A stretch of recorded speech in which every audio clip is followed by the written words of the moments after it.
I think one big question that I have, and initially you said that you didn't want to define culture, but I feel like to talk about it, we'll especially... leave that to you.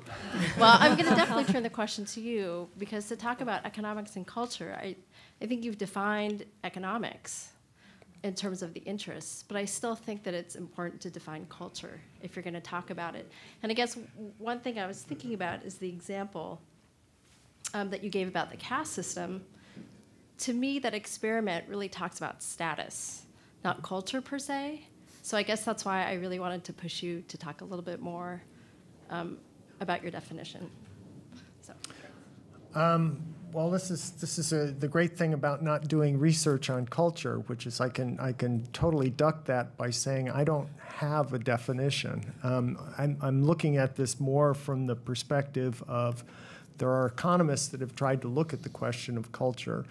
And one thing that I think, and I'd be interested in Jing's reaction to this, one thing that I think is true is there is no agreement among economists about what the word culture means. I have looked at any number of reviews on this in economics, and this is apparently not specific to economics. I mean, I think the definition of what culture is, how you interpret it, it has to be seen through the lens of your own discipline. And I think economists think about the question of culture quite broadly. I think that, you know, they would sort of look at something like the caste system and say there is a cultural aspect to that.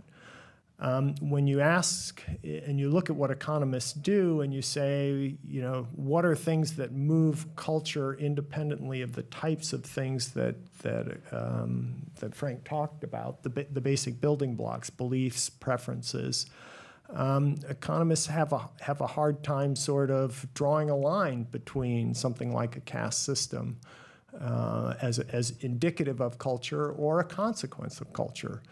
And I think if you were to go to other fields, that it would be just clear to them that it's, the line is clear. But I think in economics, it's not so clear. And again, it's because I think economists tend to reduce things to sort of what they call basic building blocks, which is thinking about beliefs and preferences. And for example, something that would impact beliefs could easily be labeled cultural, okay? Or impacts preferences could be thought of as cultural. And so that's how they would tend to think about the question. And that's a quite broad definition. So I don't think economists would say, caste system, definitely not indicative of culture. I think they would. I think there are sort of stories about beliefs and preferences that get a caste system as reflecting culture and economics. But you could get to economists who would disagree on that, depending upon what they saw as the building blocks of the caste system. So, yeah. Maybe we'll take a few more questions. Yeah, I'd be curious though as to what how Jing would answer. Well, first of all, a defense. I'm going to come to defense of Peter because actually in the 18th century, Herder said the culture is one of the most indeterminate categories and the most deceptive in its range of application.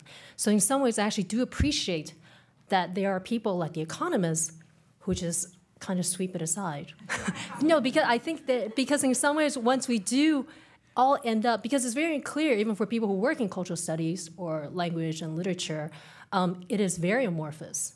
And we tend to get lost sometimes in how uniquely amorphous it is to ourselves and to our favorite topic. But I think it's important to precisely bump up against a separate discipline or field where they can actually bracket it or find a way to operationalize, a new word I learned from my two colleagues.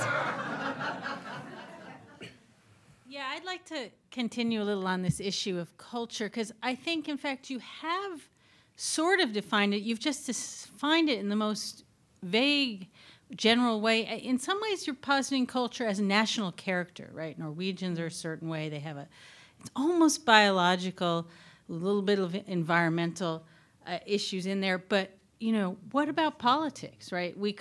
Historians have made an argument about Scandinavians and the cooperative character of their culture based in politics. They've had over a century of social democratic politics that have precondition them towards a certain view of society, culture, and politics. So I wonder why you choose to leave out politics that, to a historian, look like the primary shaper of contemporary culture. So I'll just remind you of my introductory caveat, which is we're not trying to explain what culture is. We're trying to explain the different approaches that would be brought to think about the question of culture. So the examples were not meant to circumscribe what we think of as being culture. It's more of, if one was to have a notion of what culture was as an economist, what are the basic building blocks that economists would use to try and tackle the question of a definition of culture? So to economists, I think, try to think about what are the basic building blocks, if you like, of the economics profession that can answer this question of what is culture. And again, I'll return to the things that Frank's listed, the most important ones being beliefs and preferences. If economists are to think about the question of what is culture, they would approach it through the question of beliefs and preferences. And they would easily admit something like politics or political processes as being part of culture. I mean, because it would be hard to say that that could be something that would be done independently of beliefs and preferences. So I don't think we're not trying to define it at what is culture, because I don't think there's any agreement on what that is, even among economists. It's more what would be the approach by which one would try to look for the influence of things that might be identified as culture. If I can respond to Marla quickly, it's very interesting. I appreciate what you mentioned about politics, but I think we should also remind ourselves that the national idea of culture, right, the national assumptions behind culture as we think of it today, is actually a relatively recent invention. I mean, culture originally comes from cultivate, husbandry, and the fact that it actually made this metaphorical leap into describing human social organization itself is kind of an interesting transition. But it's really with the 19th century and the rise of nation states that then we tend to associate culture with sort of the nation, right? That sort of defines people from different races, of different linguistic heritage, so on and so forth. And let's not forget that even within culture, there's a long-standing tension between high and low culture, right? Idea of civilization, the civilization sense of culture, and kind of popular culture. So you all sent me on a spiral, so I've got a number of comments, and I'd love to get your reactions. So first of all, I tend to think of culture as a set of customary practices and norms that are linked to group affiliation or group identity. So what I heard with the Scandinavian example was the notion that perhaps these customary practices and norms are a consequence of some sort of rational decision. The people embrace them because of a rational judgment that these kinds of practices are going to be most useful for survival or other goals that people might have. So that's my first question. Do economists intrinsically push us towards thinking about there being a rational basis for culture? Okay. Then the second comment is related to that because I was thinking of Hobsbawm's famous study on tradition, which would suggest that things that we call traditions, which I would assume might be associated with cultural practices, are not necessarily ancient. And so this leads to the question of the stability or instability of culture, and to what degree are certain kinds of practices and norms reversible, which gets into the issue that you're raising about transplanting the Norwegians to Jamaica, although I'm not sure Jamaica is a non-cooperative society, but that's another issue. Okay. And then I thought you might want to talk a bit about the particularity of the type of economics that you have been describing as what economists do. For example, the Austrians, for whom I don't have a great deal of sympathy on average, reject the empirical project altogether. And the heterodox economists, many of them in other kinds of traditions in economics, would say that what we do is engage in a scientific project of explanation rather than prediction. So I'm curious about the unequivocal embrace of prediction as the objective of economics. And two other final comments. In Irving Fisher's theory of interest, he talks about this notion that particular social groups have different rates of time preference or different attitudes towards thrift. But even there, he concedes that these alleged observed variations could be a consequence of the particular context in which the groups are operating. And so time preference could be endogenous, and it's not something that's driven externally by your culture. Last comment is there's a tremendous amount of research that supports the stereotype threat effect that you described in the Hoffen-Pandey study across a number of countries and a number of contexts. So there is external validity based upon other studies that have been done. Yeah. Do you want to answer? I guess in response to the first question, I guess I'd say without the assumption of rationality, economic theory at least doesn't have much to go on.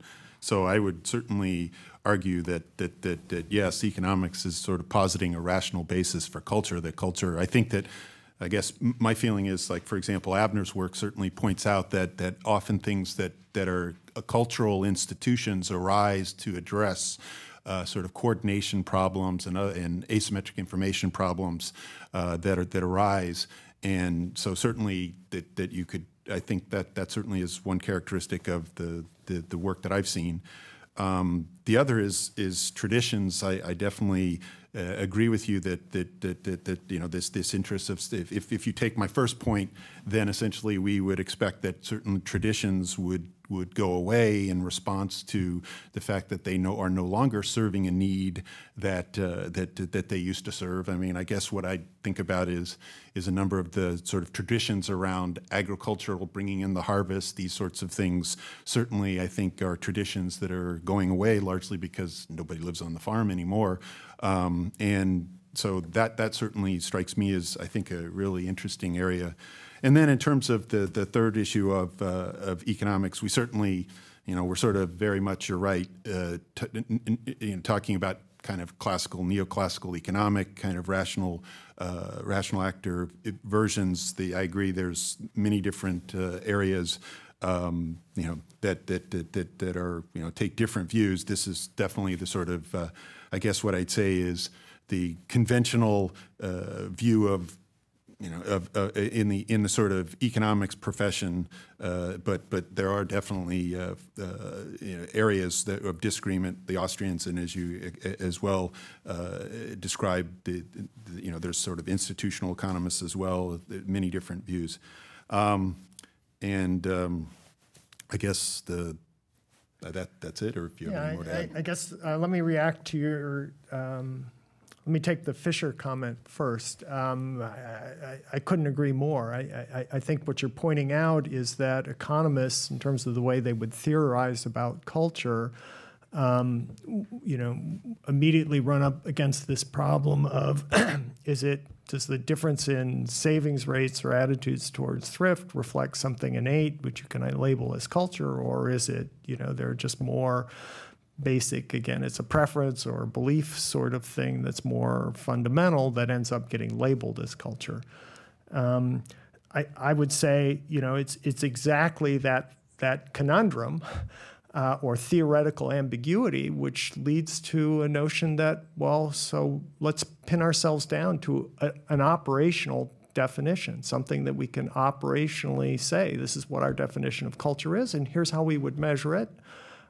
So that we could try and exclude one type of explanation for another. So to go back to the notion of external validity with respect to the caste system study, yes, there have been tons of experiments that have been replicated across different regions and things like that. The notion of external validity that I was appealing to is it's not clear that once one gets out of that experimental setting into a setting where actually you could have the opposing, you don't have experimental control. And so causality now becomes an issue. So Why do you have the caste system to begin with? Maybe that again is a rational response to something, and then you get back to this notion of ambiguity. So while I think experimental studies are great for showing cause and effect, I don't think they're great for saying here is the magnitude of what I would expect to observe if I went to a different environment.